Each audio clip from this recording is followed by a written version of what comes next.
Okay, we're going to now use Snell's law, show you how to apply Snell's law to find the angle of refraction, how light's going to bend as it enters a new material with a different index of refraction or a different speed.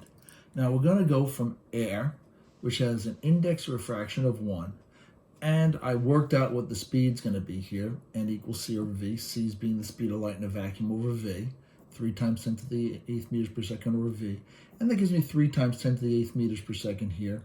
And then water, which has an index of 1.33, ran through n equals c over v and found out that the velocity is going to be 2.26 times 10 to the 8th meters per second. Now we're going to have an incident ray going in with an incident angle of 60 degrees. We want to figure out what the reflection is going to be like, and we're going to use Snell's law. And the first thing I always tell my kids to do, because one of the mistakes that's very frequent with students, is they mix up the index with the angle. They'll use this index with that angle, this one with this one. So call up here number 1 and call down there number 2. Label them so that you know which one's which. And now we're going to apply Snell's law. And Snell's law is pretty simple. Just slide up here. Okay? So that is n1 sine theta 1 equals n2 sine theta 2. And we go right back up here to the top. We know that n1 is 1. The angle in number 1 is 60 degrees.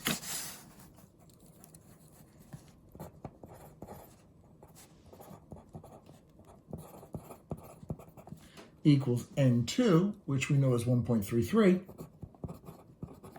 times the sine of theta 2. And I'm going to run through the math step by step so nobody has any problems with this. Well, the first thing you're going to do is you need to take the sine of 60 degrees, which is 0.866.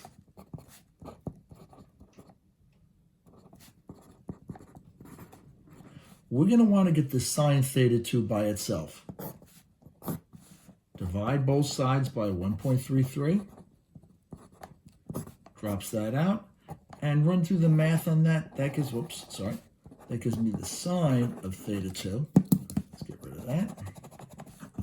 And that's going to turn out to be equal to 0.65. But I don't want what the sine of theta 2 is going to equal. I want to find out what theta 2 is going to be. So I'm going to have to arc sine this, or inverse sine it if you want. I'm going to have to press sine minus 1. A lot of times it's second sine minus 1. But I want to find out what angle, if I take the sine of it, will give me a value of 0.65. Pressing that turns out to give me theta 2 is going to turn out to be 40.6 degrees. Now keep in mind, the ray keeps on going in the same general direction. It doesn't bounce off the normal, okay? It keeps going the same general direction. It either bends towards the normal or away from the normal. Since we know it's slowing down, you know it's going to bend towards the normal. And this works out perfect. We always measure from the normal. Make sure that your protractor is set down with the 0 line right on the normal. We're going to mark 40.6, which is about as close to 41 as I can get it. There's my little mark right there. I take this, straight edge, there we go, and I draw a nice, neat, straight line, and it becomes very apparent that this is going to bend towards the normal. This is going to be my theta 2, and that is going to be 40.6 degrees. This is my refracted angle. And sometimes I'll call that theta r. That's my incident on the top. Sometimes I'll call that theta I. Okay? This is my refracted ray.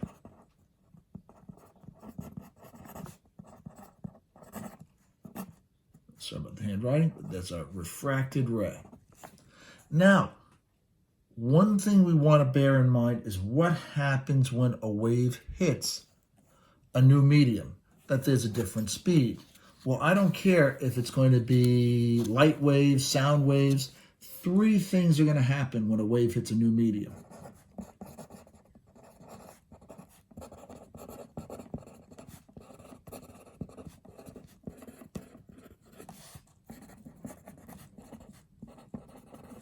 Now that's a new medium that's going to have a different speed. If there is no different speed, it's going to go right through just like it was in the same medium. But if there is a change in speed, you'll have three things that happen. One thing is some of the wave is going to get transmitted into there's going to be transmission. And that's the refraction part of it. That's where it winds up going into that new medium. There's your transmission. It goes into the new medium. The second thing that's going to happen is some of the wave is always going to get reflected. There's going to be some reflection, which means I can come up here. Some of this wave is going to go into that new medium, and some of this is going to reflect off that surface just like a mirror. And we happen to know that the angle of incident is always equal to the angle reflection, which makes this nice and easy. Lay my protractor down. Put a little mark there at 60 degrees.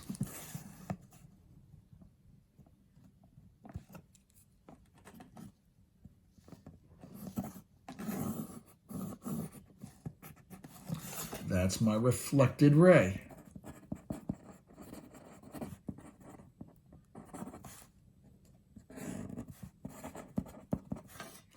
And that's going to be 60 degrees. Right over there. And this is, of course, my reflected angle.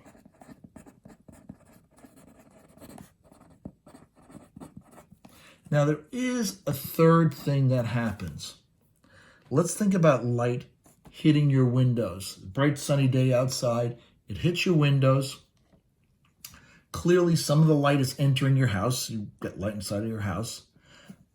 Light's getting reflected off the windows. That's why you can't see into somebody's house on a bright summer day, because more of the light gets reflected off that windows than it's going inside the house and hitting the objects in the house and coming back out. So you just see the reflections off the windows. And the third thing is if you touch the windows actually get warmer, because the third thing that happens is some of that energy gets absorbed. It may heat up the new material. And that's pretty much it for reflection. I hope this all made sense to you. Once again, light goes in, it slows down and bends towards the normal. It did exactly that. You're going to have refraction going on and reflection going on. And of course, the materials are going to get warmer. Thank you very much for watching. Bye-bye.